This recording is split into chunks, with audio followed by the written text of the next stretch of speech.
Quando existem situações na nossa vida que parece que o nosso mundo vira de ponta cabeça.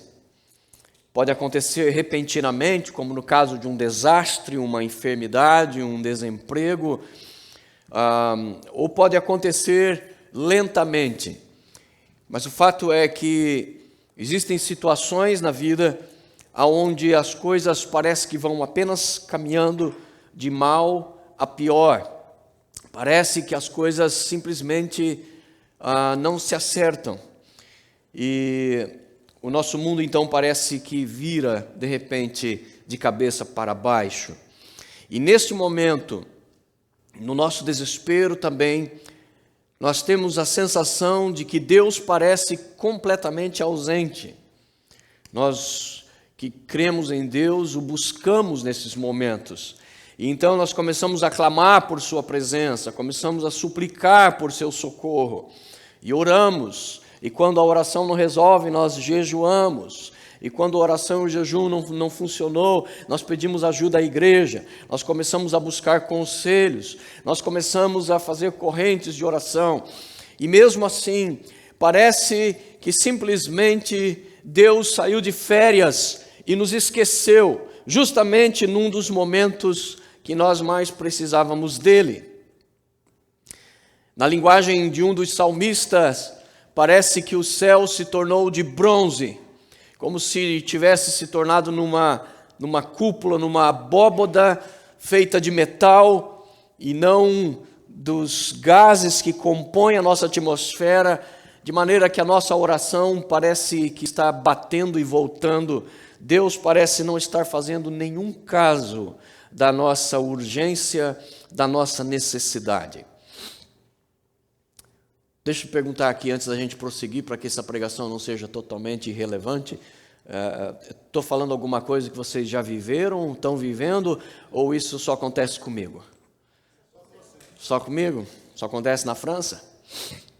Ninguém aqui teve o seu mundo virado de ponta cabeça? Claro que todos nós. E você já teve essa horrível sensação de que Deus te deixou sozinho? Há um dos poemas mais famosos aqui nos Estados Unidos, chamado Pegadas na Areia, onde a autora escreve o poema exatamente em cima dessa sensação. Porque ela escreve o poema dizendo que ela teve um sonho, e no sonho ela via os momentos difíceis que ela passava, esses momentos que o nosso mundo vira de ponta cabeça, e à medida que ela via a visão, ela via dois pares de pegada na areia, e ela subentendia na visão de que era ela e as pegadas de Jesus andando ao lado dela. Mas ela começou a fazer a relação de que justamente nos momentos mais difíceis da vida dela, de repente uma das pegadas desaparecia. E ela então começou a reclamar com Deus e dizer: Senhor, como é que pode, Senhor? No momento que eu mais preciso, o Senhor me abandona. No momento que eu mais necessito, o Senhor me deixa sozinha. E então, na visão, Deus falou com ela e disse: não, minha filha, eu nunca te deixei, porque na verdade nos momentos de maior dificuldade, aquelas pegadas são minhas, porque eu te pego no colo e eu te carrego. Mas nós temos essa sensação, sim, de que Deus nos deixa no momento de necessidade. Isso nos faz lembrar bastante a história de Esther. E sobre o próprio livro de Esther, não apenas a história dela, mas o próprio livro em si. O livro de Esther. Esther é uma moça que parece ter sido uma vida destinada para o sofrimento e para a desesperança. Ela é imigrante. Além de imigrante, ela não é imigrante por vontade própria, como muitos de nós viemos para tentar ganhar vida, muitos de nós viemos aqui para tentar mudar de vida. Não, ela é imigrante porque ela foi forçada a isso. Ela é uma exilada. A sua terra foi destruída, foi devastada. Ela agora é uma imigrante que vive no Império Medo-Persa, onde antes era a Babilônia. Ela vive nesta região que é o centro do poder mundial daquela época. E ela está ali na condição de uma judia exilada. Ela é judia num tempo debaixo de um rei, o rei Xerxes, também conhecido como rei Assuero, que não gostava de judeus, não gostava de imigrantes. Ele foi conhecido por ser um rei extremamente cruel e um rei que destruía nações inteiras. Diferente do seu pai, Dario, diferente do rei babilônico anterior, Nabucodonosor, que a Cristina teve tanta dificuldade hoje para mencionar, né? Mas também quem é que dá um nome desse para um filho, né? Nabucodonosor. E que tinha essa política de invadir, destruir, também era cruel, porém, depois ele tratava com uma boa liberdade, tratava com prosperidade os imigrantes na sua terra. Já Xerxes, imagino que em inglês o seu nome deve ser Xerxes, como é que você vai falar? É difícil em português, é difícil em inglês, Xerxes. E se você acha que o nome é difícil, imagine no original. No original é Xarxian, Kishariashan. Tem mais mais letras do que no nome do Schwarzenegger. Aí quando falaram isso com um português, como é que é o nome dele? Ele escreveu Xerxes, né, para facilitar. Este rei era um rei que não tinha prazer na presença de imigrantes na sua terra. Eles estavam ali como herança da conquista babilônica que trouxe imigrantes para aquela terra. Mas ele mesmo não fazia questão. Por isso nós vemos no livro de Esther que durante quase toda a história, quase toda a narrativa, ela é aconselhada por seu primo que a criou, e por isso, na verdade, em algumas Bíblias ele é tratado como tio dela, de que ela escondesse a sua identidade, porque era perigoso você dizer declaradamente que você era judeu nesta época na Pérsia. Portanto, ela era imigrante, judia, exilada, o que significava que ela era derrotada, ela era conquistada. Ela fazia parte de um povo que foi derrotado, conquistado, perdeu o direito de habitar na sua própria terra. Por isso estavam ali agora tendo que viver. Esther provavelmente nasceu ali, por causa da idade dela, ela não veio. O seu tio Mardoqueu, o seu primo Mardoqueu, sim, a Bíblia diz que ele veio quando Nabucodonosor invadiu Israel e trouxe os exilados. Ele veio, provavelmente ele veio menino, porque já se passaram aqui mais de 70 anos. Portanto, Mardoqueu já é um homem velho, e para ele ter vindo no exílio de Nabucodonosor, ele devia ter vindo muito pequeno, talvez até mesmo bebê. Esther nasceu naquela terra, mas ela era considerada uma imigrante, ela era considerada judia. Certamente ela falava fluentemente o Parsi, que era a língua daquela terra. Ela, como aqueles nossos jovens, nossas crianças nascidos em terra estrangeira, eles pensam em inglês, eles estão completamente adaptados à cultura, eles gostam de todas aquelas comidas ruins que para nós é horrível, né? Eles se deliciam com aquilo. O mesmo devia acontecer com Esther. Porém, na condição de judia, ela nunca tinha o direito. Se parece muito com a situação dos imigrantes, aonde, apesar de nascido e criado numa terra, sempre está suscetível de sofrer. Como, por exemplo, os judeus na Alemanha nazista, nascidos ali de várias gerações, alemães, perfeitamente alemães, falando alemão, descendentes de gerações e gerações de pessoas que nasceram e se criaram na Alemanha, mas quando os legisladores resolvem usarem de discriminação, então não importa, imigrante é imigrante. Se você acha que por ser cidadão naturalizado americano, isso te torna igual a um nativo, você está redondamente enganado. Nunca na história humana, ninguém jamais pôde ter tal conforto de dizer sim, pertenço, definitivamente sou igual aos nativos da terra. A prova mais cabal disso que eu estou falando, usando o nosso exemplo aqui nos Estados Unidos, é que apesar de uma pessoa ser naturalizada neste país e, portanto, ser considerada americana, existe uma lei que para o resto da vida dela vai pesar contra ela. A lei que diz que ela pode conseguir ser o que quiser neste país. Ela nunca vai poder ser presidente dos Estados Unidos. Talvez você diz, bom, tudo bem, para mim nunca sonhei ser presidente dos Estados Unidos mesmo, não tenho essa ambição, mas isso demonstra claramente que existe uma lei que claramente determina que apesar da legalização, apesar da cidadania, você não é de fato considerado igual. Você sempre será um imigrante.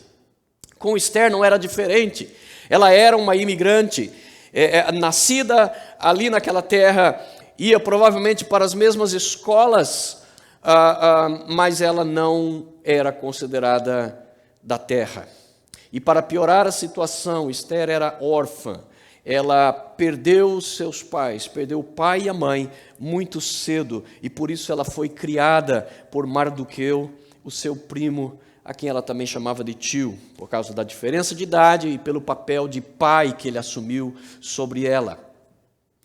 Portanto, ela é uma menina que nos primeiros anos da vida, ela é uma jovem que nos primeiros anos da vida dela, vamos imaginar que ela provavelmente deveria ter aqui cerca de 18, no máximo 20 anos de idade, quando a história dela entra em cena.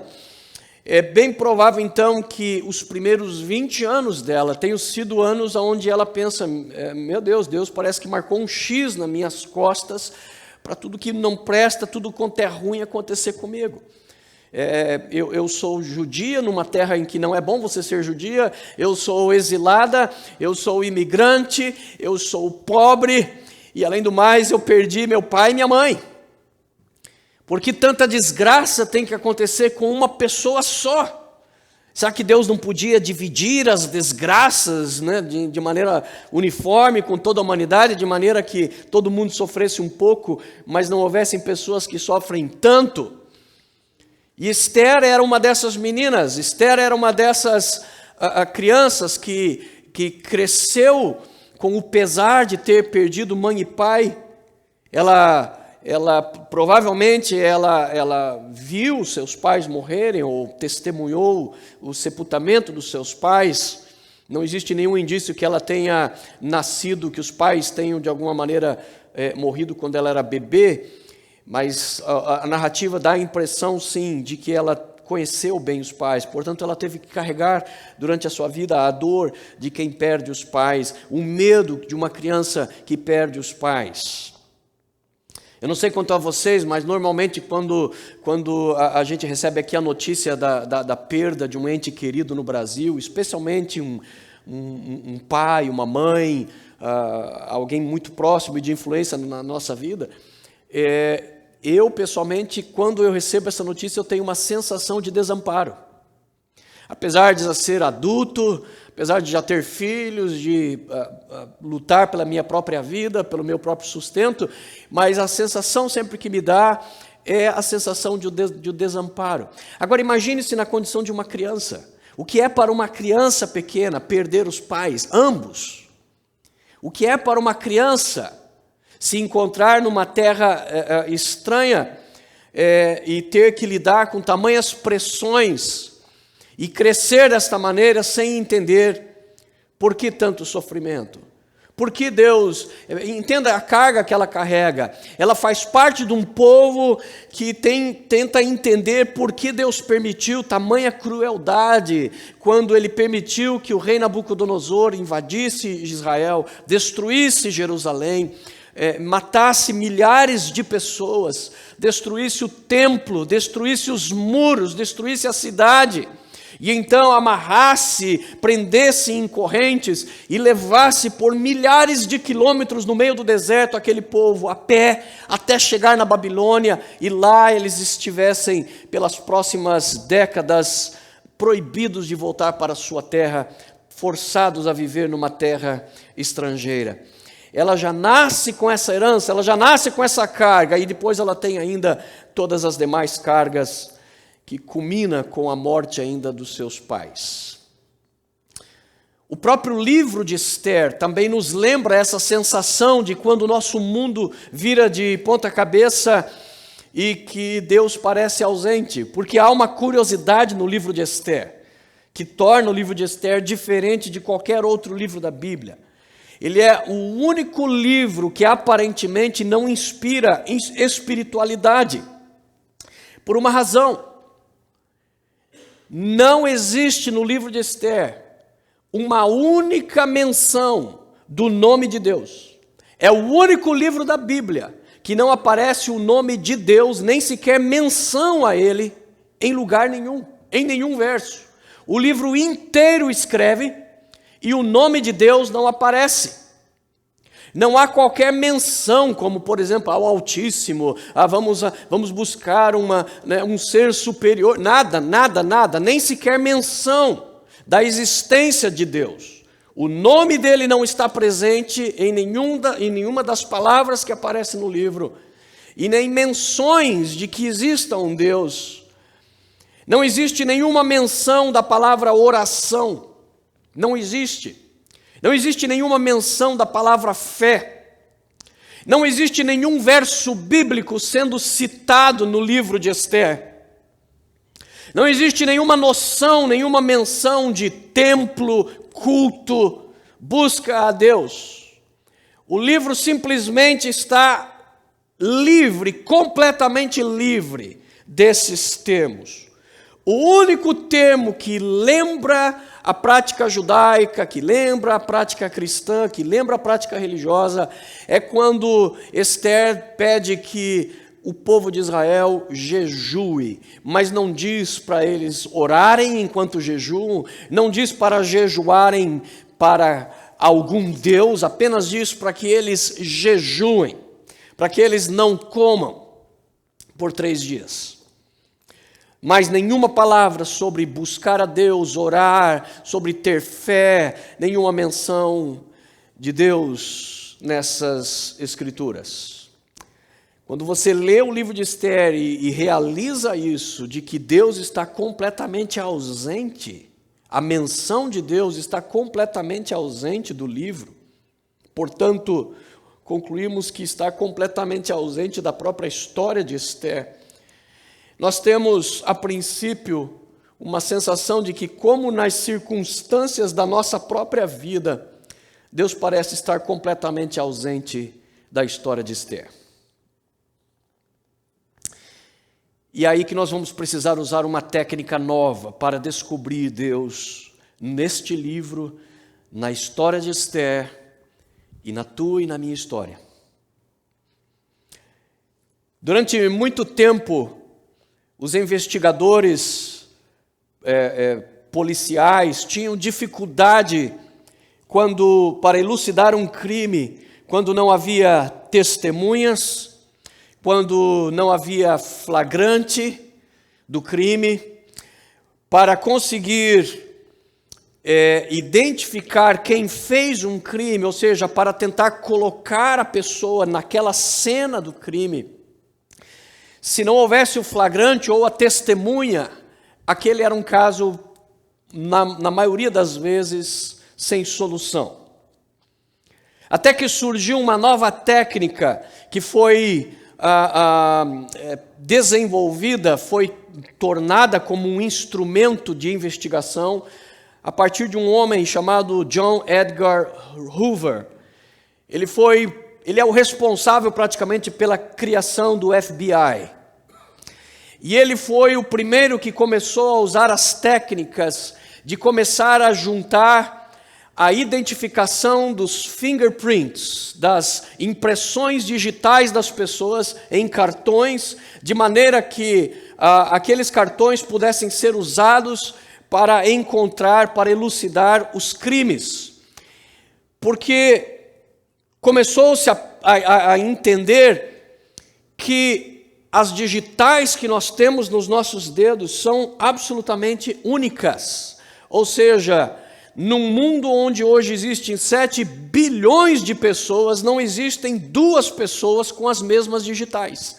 Então isso significa que as digitais, o fingerprint, é que permite com que eu seja identificado por ele.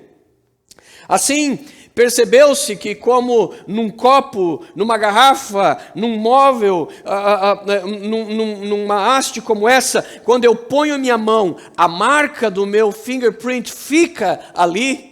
Então começou a se descobrir que era possível identificar o criminoso se houvesse um recorde de todas as pessoas, de todos os criminosos, com as suas digitais em algum papel para comparar.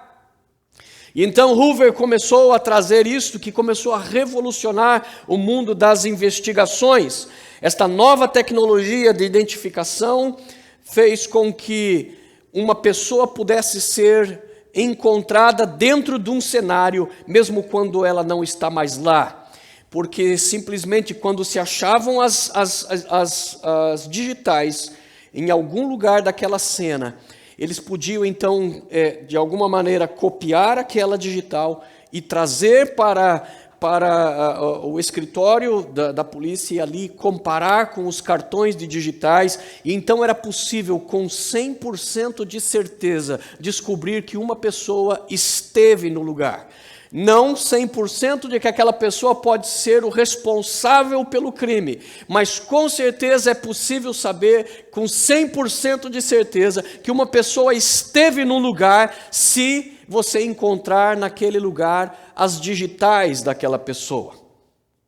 Nós vemos um caso que demonstra isso, recente no Brasil, quando encontraram num apartamento lá no Brasil 50 milhões de reais, creio que são reais, não são dólares, muito dinheiro, malas e malas de dinheiro. Levaram mais de 12 horas para contar esse dinheiro, colocando dezenas de pessoas para contar com várias máquinas. Era muito dinheiro.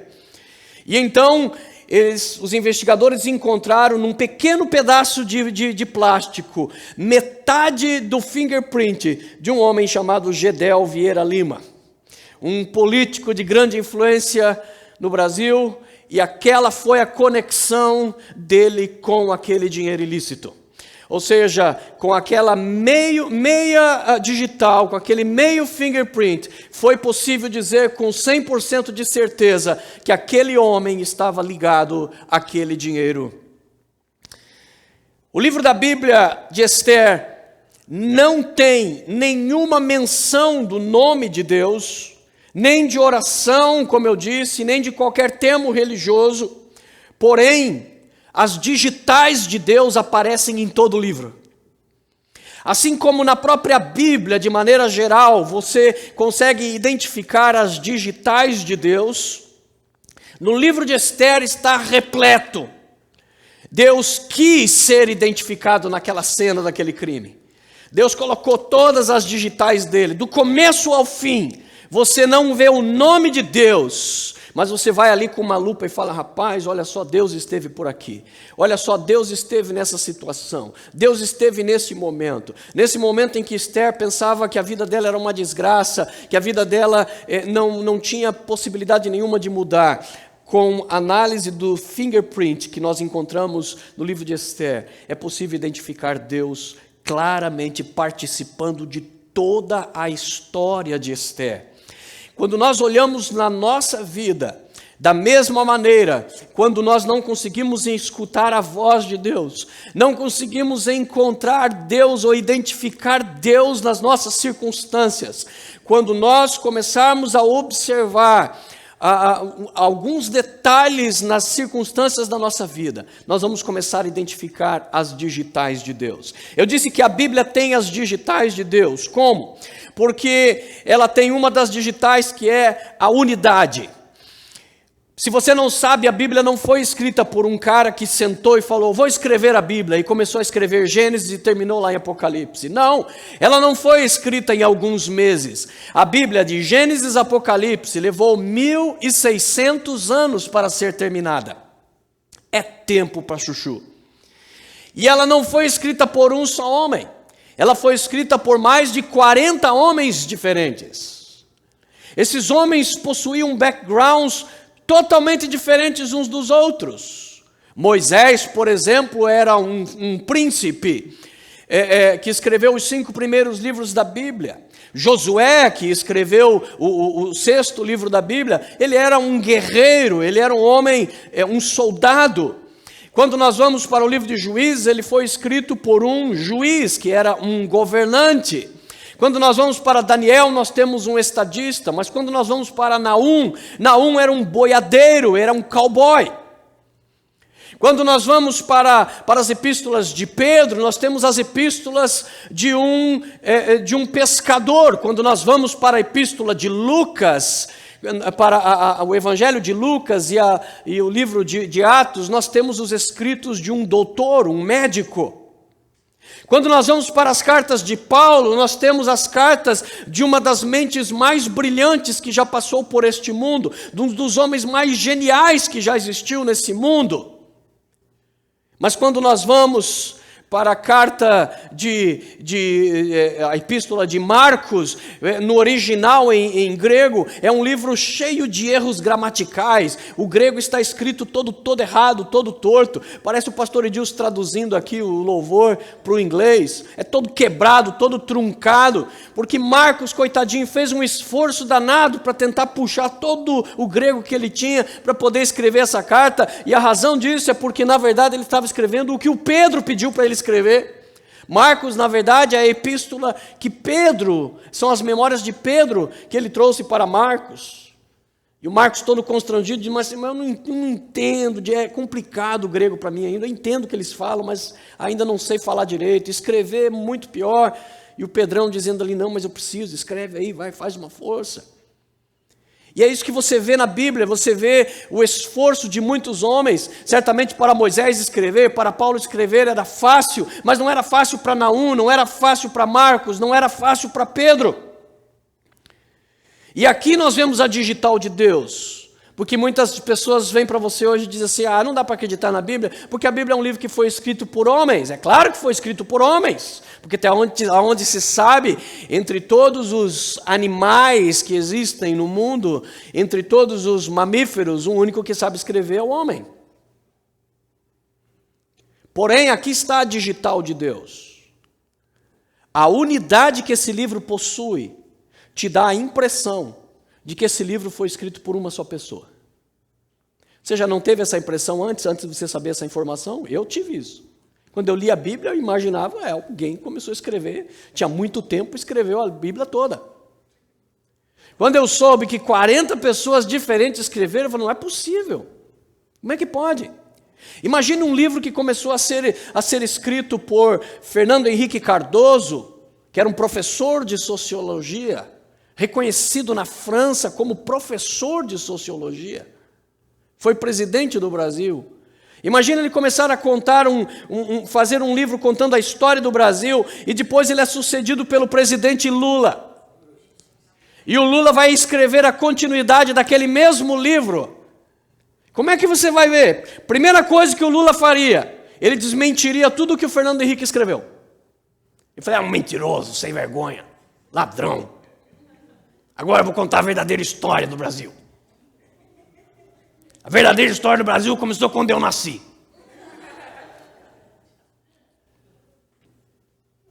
Como seria um livro assim?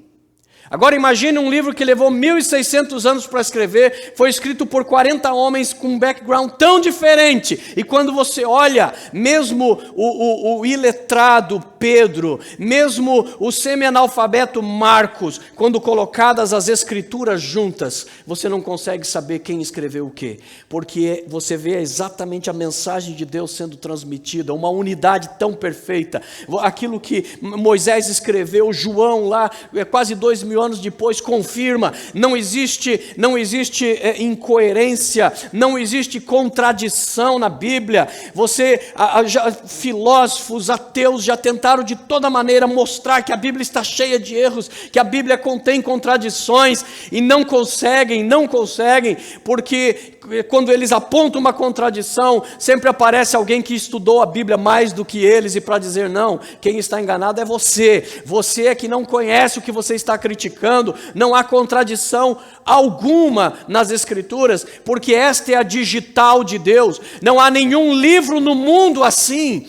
Pegue uma coleção como, por exemplo, a Barça, pegue aquelas coleções de livros escritos por vários homens e você vai ver contradição entre um e outro. Pegue os grandes escritores de psicologia e você vai ver que um discorda da teoria do outro, um corrige, desmente o que o outro escreveu. A Bíblia não. A Bíblia, ela é um livro completo, porque essa é a digital de Deus neste livro, que não existe em nenhum outro.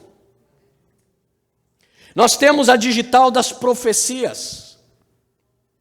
A Bíblia possui profecias que se cumpriram com 100% de acerto. 100% de acerto. E não é uma ou duas ou três que pode por coincidência se cumprir. Elas se cumpriram com riquezas de detalhes. Elas se cumpriram completamente. Porque Deus essa é a digital de Deus. Como homens poderiam entender isso? Os acertos da Bíblia em relação ao conhecimento científico, que era impossível existir para aqueles homens que escreveram a Bíblia, mas o Espírito de Deus já conhecia. A Bíblia já declarava, na época em que a Bíblia estava sendo escrita, todo o mundo entendia que a terra era plana, que a terra era reta. A Bíblia já dizia que a terra era redonda e que a terra estava suspensa sobre o nada.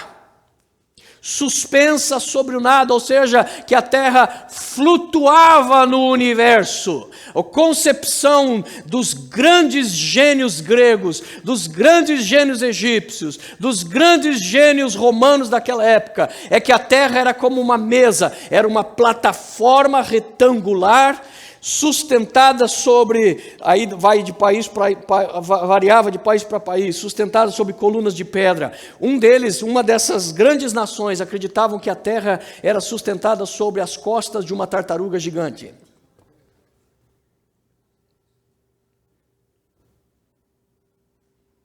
As teorias sobre a origem da mulher, nos ensinos da mitologia grega, a mulher era resultado da briga dos deuses. Dois deuses se desentenderam, um deu um soco na boca do outro, vazou a saliva com o murro que ele levou, caiu na terra, e da saliva do deus lá nasceu a mulher. A mulher é um guspo melhorado, na concepção grega. Quando se abre a Bíblia, já no começo, a Bíblia está dizendo que a mulher foi tirada do lado de Adão para ser o seu igual, para ser o seu companheiro, para ser a sua auxiliadora idônea. Na Bíblia nós encontramos a Bíblia dizendo que para Deus, e não há acepção de pessoas, não há macho ou fêmea, não há preto ou branco, todos são absolutamente iguais aos olhos de Deus.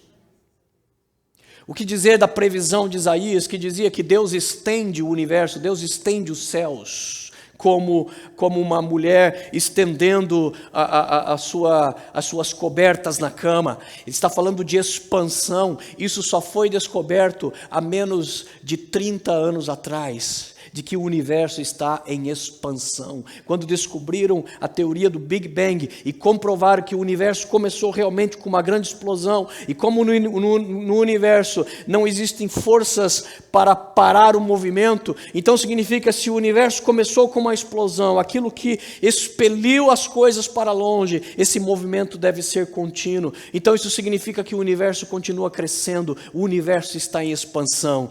E Isaías já dizia isso 700 anos antes de Cristo. Ele diz: o Senhor estende os céus. São as digitais de Deus. Na história de Esther, nós temos as digitais de Deus por todo o livro, por toda a história.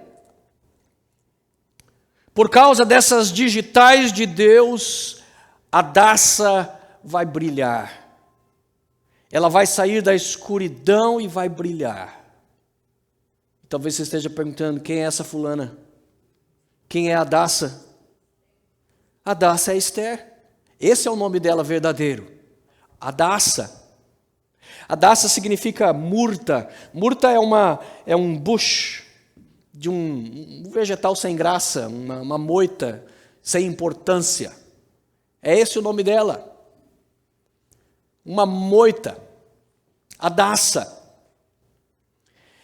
Mas à medida que a história do livro de Esther vai evoluindo, Deus vai começar a fazer essa menina brilhar. Deus vai tirar essa menina de uma história tão terrível e vai começar a fazer ela crescer. Ela vai simplesmente se tornar a mulher mais poderosa do mundo.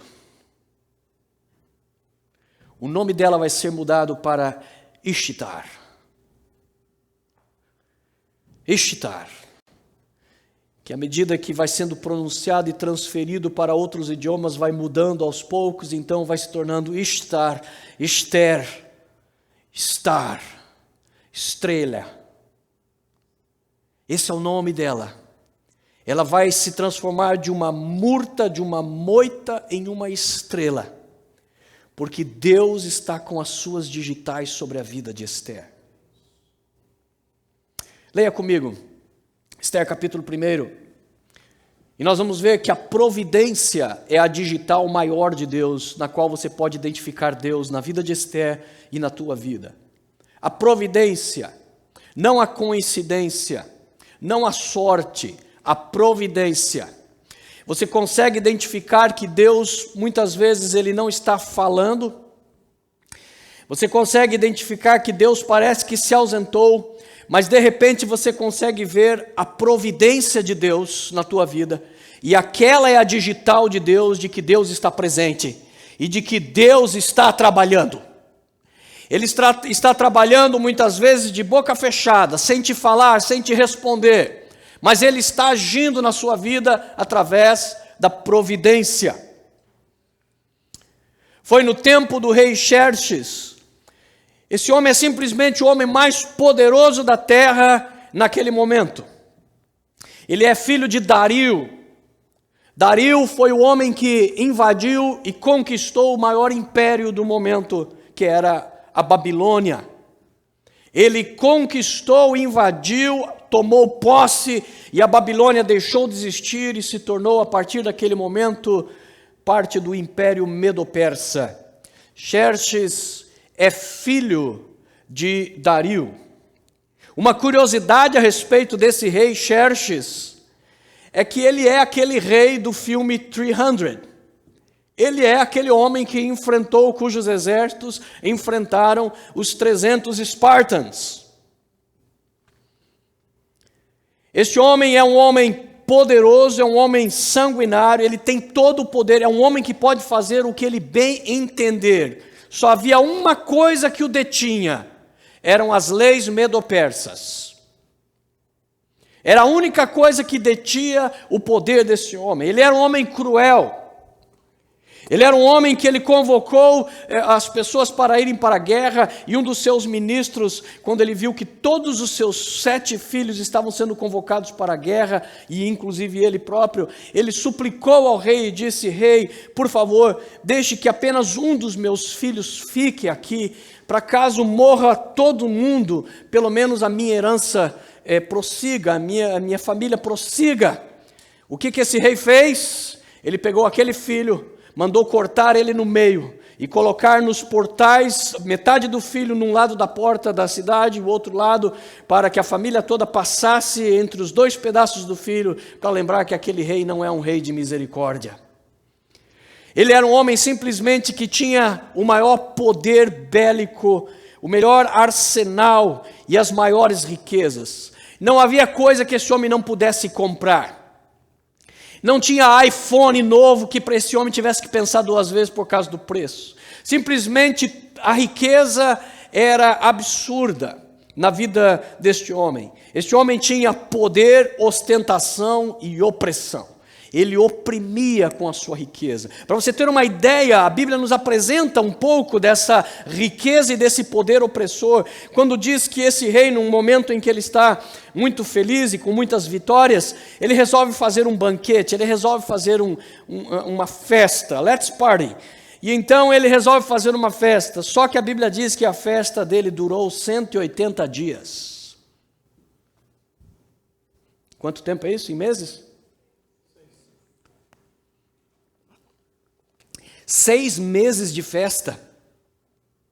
6 meses de festa, com centenas de pessoas, dos mais poderosos, dos grandes generais, todos participando. Dá uma descrição de como ele enfeitou o palácio. Tinha bom gosto, né? Porque me parece aqui a combinação das cores. Ele enfeitou os jardins, ele fez a festa no jardim, é chique, é moderno, né? Ele fez a festa no jardim. Colocou forrações em branco e azul, uma boa combinação de cores, presas com cordas de linho branco e tecido vermelho, ligadas por anéis de prata a colunas de mármore. A coisa era espantosamente chique, era muito bonito. O chão era todo de mosaico, de vários mármores, madrepérolas e pedras preciosas. O chão era feito de pedras preciosas, um mosaico com desenhos. O lugar era impressionante. Comida à vontade por 6 meses. O pessoal parou tudo o que tinha para fazer. Por 6 meses ninguém trabalhou. Por 6 meses ninguém tinha que ir para a escola. Por 6 meses esses homens não tinham mais o que fazer da vida a não ser todo santo dia ir festejar junto com o rei. Pela generosidade do rei, nos diz o versículo 7, o vinho real, que não é qualquer vinho, é um dos vinhos mais caros que existem, era distribuído em vários tipos de taça de ouro. Ele não deixava nem que a taça de ouro se repetisse. Eram taças de ouro para os visitantes e ainda a cada dia ele mudava as taças. E pela ordem real, cada convidado tinha permissão de beber o quanto quisesse. Sabe aquelas riquezas opressoras de quando a gente vai fazer um orçamento, quando você vai entrar para limpar uma piscina, quando você vai limpar uma casa aqui nos Estados Unidos, e você vai lá naquelas regiões lá de Homestead, você vai ali em Boca Raton, você vai ali em Bal Harbour, e você entra naqueles lugares assim que você fala, meu Deus, como é que pode ter tanto dinheiro e eu tão pouco? Fala aí, miserável, qual é o teu segredo? Quem você está roubando? Porque não é possível. Eu luto e não consigo ter. A comida que ele gasta para o gato dele é mais do que você gasta para sustentar a tua família em um ano. Que você sente uma opressão, você fala, meu Deus do céu. Tem um lugar que a gente vai aí que quando o rei está chegando, ele manda primeiro importar flores, orquídeas, que vem nada menos do que da Holanda, direto da Holanda. E aí a orquídea é toda cortada, joga todo fora, deixa só as pétalas, né, em cima da mesa, assim. Só para ele chegar ali, ficar 2, 3 dias e vai embora. Era mais ou menos isso que esse rei planejava fazer. Deixa eu oprimir essas pessoas com uma demonstração da minha riqueza, com uma demonstração do meu poderio. E no meio daquela festa, esse rei, pelo jeito, era um bebum. Porque diz que levou 7 dias para ele ficar bêbado, então significava que já estava acostumado com a cachaça, fazia muito tempo. Diz ali que no 7º dia, quando ele estava alegre por causa do vinho, então ele teve uma ideia. Não bastava demonstrar a riqueza do seu palácio, o tamanho do seu exército, não bastava isso, demonstrar a quantidade de comida, de vinhos que ele tinha disponível. Ele disse, eu vou exibir também a minha esposa. Vaste, a mulher dele. É bom lembrar que um rei desse, ele tinha centenas de mulheres, que eram chamadas de concubinas. Eram mulheres do rei que davam filhos para o rei. Ele tinha vários filhos que seriam herdeiros do trono. Mas existia a mulher principal, que era então chamada de rainha-mãe. Esta era Vaste. A rainha-mãe era a verdadeira rainha. Os filhos dela eram os verdadeiros, legítimos herdeiros do trono. Só em caso de dar alguma coisa muito errada é que os filhos das concubinas poderiam assumir o poder. Vaste era essa mulher poderosa. E enquanto essa festa estava rolando lá entre os homens, Vasti estava dando a sua festinha particular, diz a Bíblia, para as mulheres, o clube de mulheres, né? Estava lá ela, só comida que elas gostavam. O nosso vinho tem que ser diferente, porque aquele vinho deles engorda, né? Então o vinho dela era diferente, a comida era diferente, né? O porco, o leitão assado que eles estão comendo, vamos servir fazão, que fazão tem menos calorias. Além de que as mulheres podiam, sozinhas, podiam falar pra caramba, né? Esse é o grande segredo, essa na verdade era a principal razão de fazer aquela festa à parte. Porque quando elas estão juntas, uma vez eu fui no retiro e o dormitório dos homens era dividido apenas por uma parede de madeira.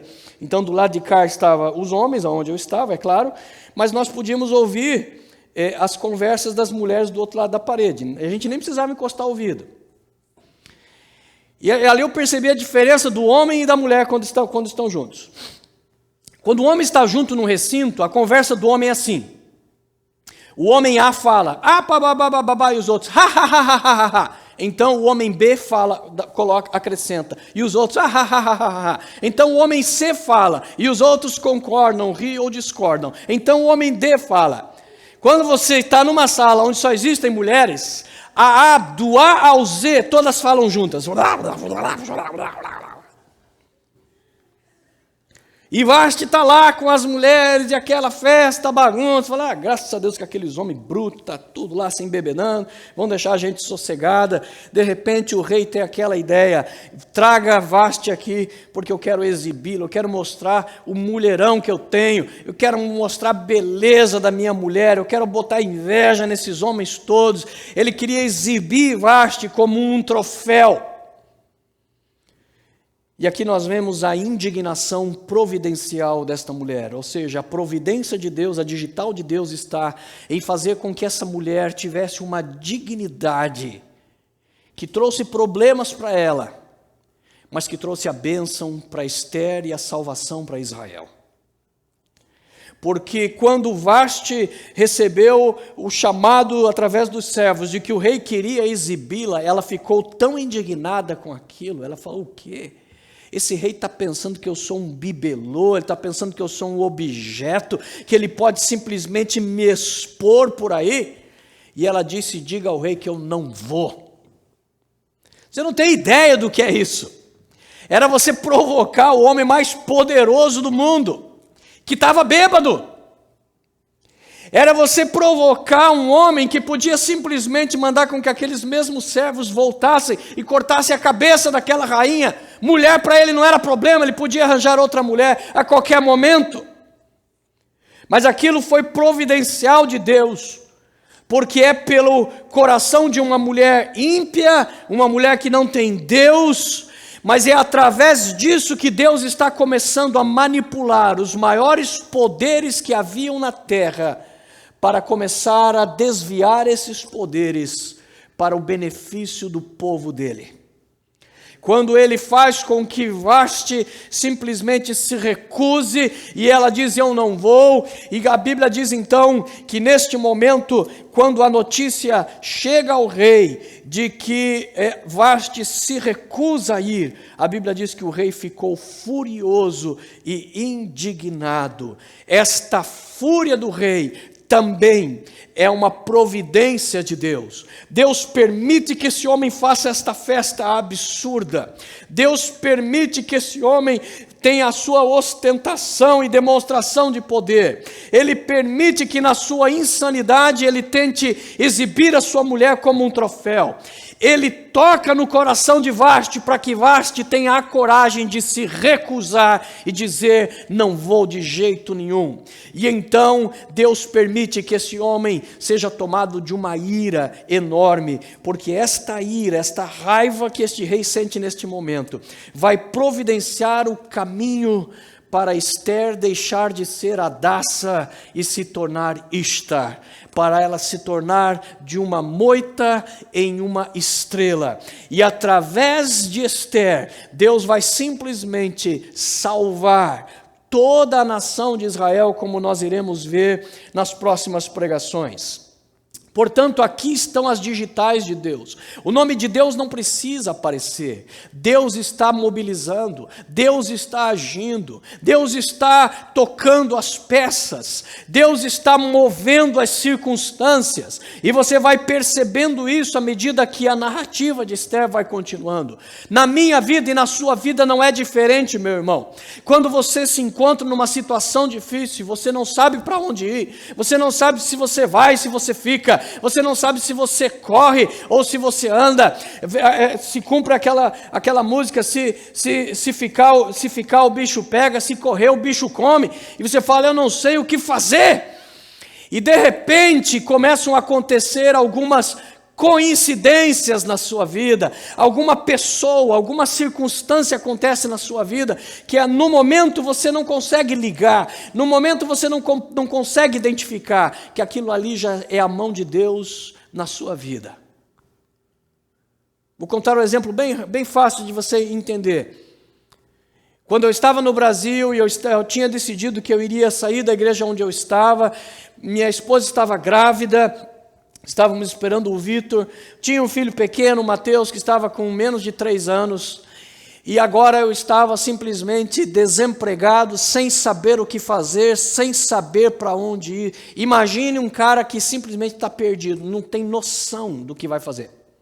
O que eu faço agora, meu Deus? O que eu faço da minha vida agora?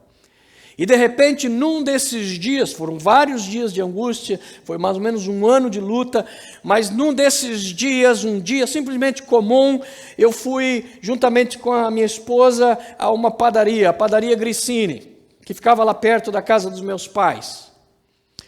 Não era a padaria que ficava perto da minha casa, era a padaria que ficava perto da casa dos meus pais. Não era para eu estar naquela padaria, porque tinha uma padaria muito mais próxima da minha casa. Mas como eu estava por ali, eu resolvi passar naquela padaria. E então eu comprei algumas coisas, não me lembro o que foi, se foi numa padaria, deve ter sido pão. E então eu saí da padaria. Quando eu saí na padaria, eu cheguei na Avenida Paraná, juntamente com a minha esposa, para pegar o meu carro. E de repente passou por nós um carro, era o pastor Ronaldo Reis. Ele buzinou para nós e imediatamente estacionou. Parou o carro e nós começamos a ter uma conversa informal. Detalhe, isso nunca aconteceu antes. Eu já conhecia o pastor, já éramos amigos, mas nunca aconteceu de nos cruzarmos na rua e de ele parar para que nós pudéssemos conversar. E então começamos a conversar. E aí acontece a segunda coisa mais interessante daquele momento. Naquele momento o pastor Ronaldo diz, venha jantar na minha casa. Detalhe, ele nunca tinha me convidado para jantar na casa dele. E então eu fui jantar na casa dele. E quando eu cheguei na casa dele, eu comentei para ele de que eu não sabia para onde ir, havia uma possibilidade de que eu pudesse ir para os Estados Unidos. E eu falei, tem um pastor lá nos Estados Unidos que ele está começando um ministério, parece que ele está querendo alguns pastores.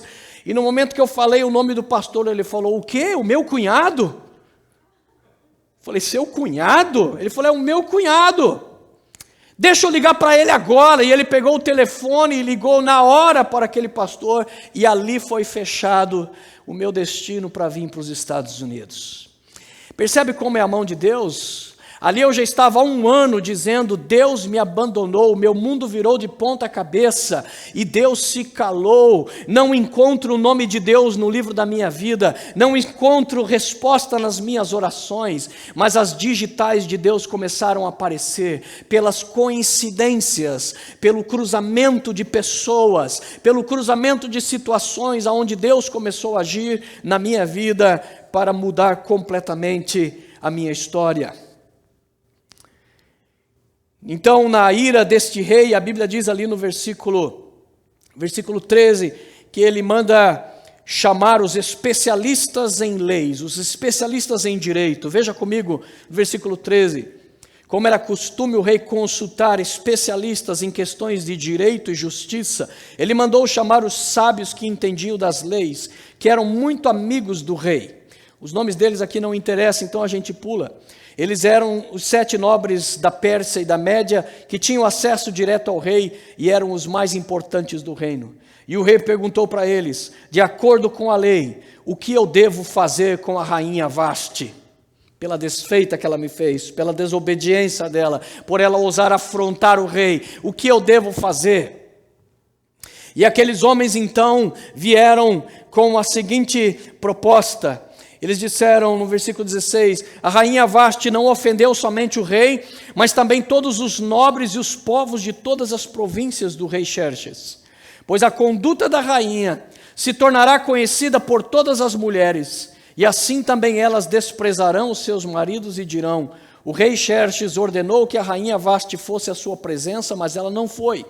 Hoje mesmo as mulheres persas e medas da nobreza que ficaram sabendo do comportamento da rainha agirão da mesma maneira com todos os nobres do rei. Isso provocará desrespeito e discórdia sem fim. Olha o medo dessa almarada. Eles falaram: ih, rapaz, a mulher desobedeceu o rei. A mulher colocou o rei no seu lugar. Só que aí eles pensaram: se a mulher fez isso com o rei, a hora que a minha mulher souber disso lá em casa, rapaz, vai ser um problema sério. E então aquele monte de homem começou a mostrar um dos sentimentos mais naturais da biologia masculina: o medo da mulher. A Bíblia diz que Elias era um homem como nós, sujeito às mesmas paixões, Tiago diz, ou seja, ele está dizendo, Elias era simplesmente um homem comum.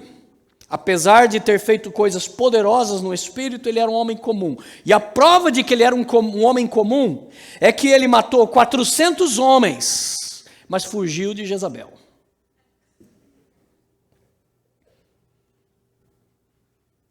Irmãos, é mais fácil enfrentar uma leoa que acabou de perder os filhotes do que enfrentar uma esposa braba. Não é verdade, César? E até na Bíblia nós vemos isso, nós vemos homens mais importantes, nós vemos os 7 homens mais importantes das leis, eles eram o STF, o Supremo Tribunal da Pérsia, os homens mais poderosos, mais ricos, mais imponentes, e eles falam: é o seguinte, a gente tem que dar um jeito nesse negócio aí, porque isso aí vai pegar mal lá em casa. A minha mulher, você já viu como é que é a minha mulher. Se a minha mulher souber dessa história, se a minha mulher estava nessa festa, está tudo perdido, meu rei. Temos que tomar providência. Vamos fazer alguma coisa.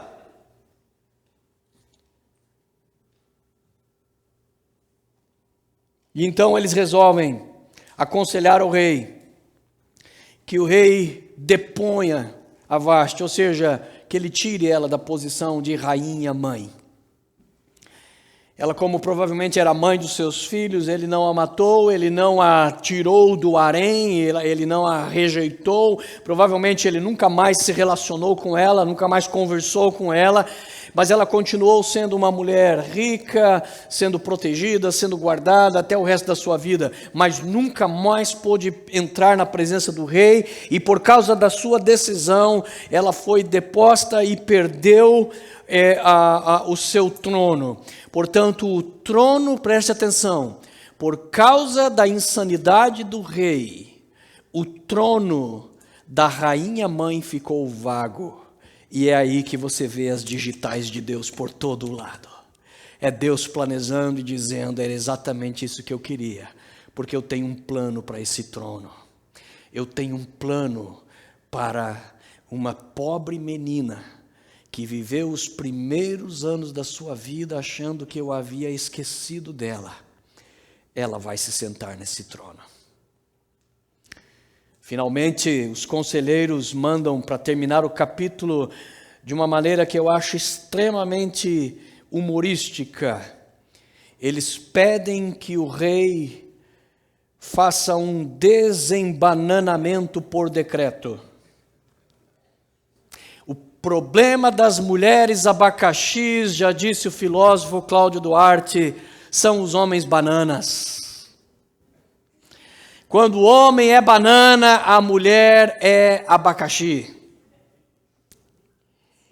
Irmãos, existe um surto de bananice entre os homens desse século 21, como nunca houve nem na Pérsia. O homem diz lá em casa: quem tem a última palavra sou eu. Sim, senhora. Fala, na minha casa, o outro diz, mulher só fala comigo de joelho. É quando ela se ajoelha debaixo da cama e fala, sai daí de baixo, vagabundo. Para de se esconder. São homens que não assumem o seu papel de homem, são homens que são manipulados pelas mulheres, deixam que elas tomem as rédeas e façam o que ela bem entender, não assumem a liderança da sua casa, muito menos a liderança espiritual. São as mulheres que no lack de authority, no lack de leadership, quando falta autoridade, alguém tem que sustentar a casa, claro. Então a mulher tem que assumir as rédeas da espiritualidade. Ela tem que dizer para o marido, vai tomar banho e vamos para a igreja. Ela tem que dizer para os filhos, se arruma, vamos adorar o Senhor. Porque na falta, na incompetência do sacerdote que deveria estar ali por causa da bananice que tomou conta, a mulher tem que assumir o papel. Alguém tem que se tornar a coluna, caso contrário a casa cai. Mas não é esse o plano de Deus. O plano de Deus é que o homem seja a coluna da casa, que o homem seja o líder, que o homem seja o protetor, que o homem seja aquele que guia, aquele que oferece decisões. Alguém já disse, o papel do homem na casa tem que ser aquele que mais diz, vamos fazer isto. Mostrando que ele está pensando em soluções. Ele não está se ausentando e deixando tudo arrebentar nas costas da esposa. E nessa corte do rei Xerxes, do homem mais poderoso do mundo, cercado com os 7 ministros mais poderosos do mundo, era um verdadeiro cacho de banana. Era um monte de homem ali, um com mais medo do que o outro. Então eles pediram que o rei fizesse um decreto. Ele diz assim, envie cartas por todas as partes do reino, a cada província e a cada povo, em sua própria escrita, em sua própria língua, proclamando que todo homem deveria mandar em sua própria casa. É um desembananamento por decreto. O rei está mandando que os homens parem de ser banana. Os homens, Deus, por um decreto, está dizendo, decreto através do rei Xerxes, que os homens devem deixar de ser banana nesse dia, sob a pena de perder o pescoço.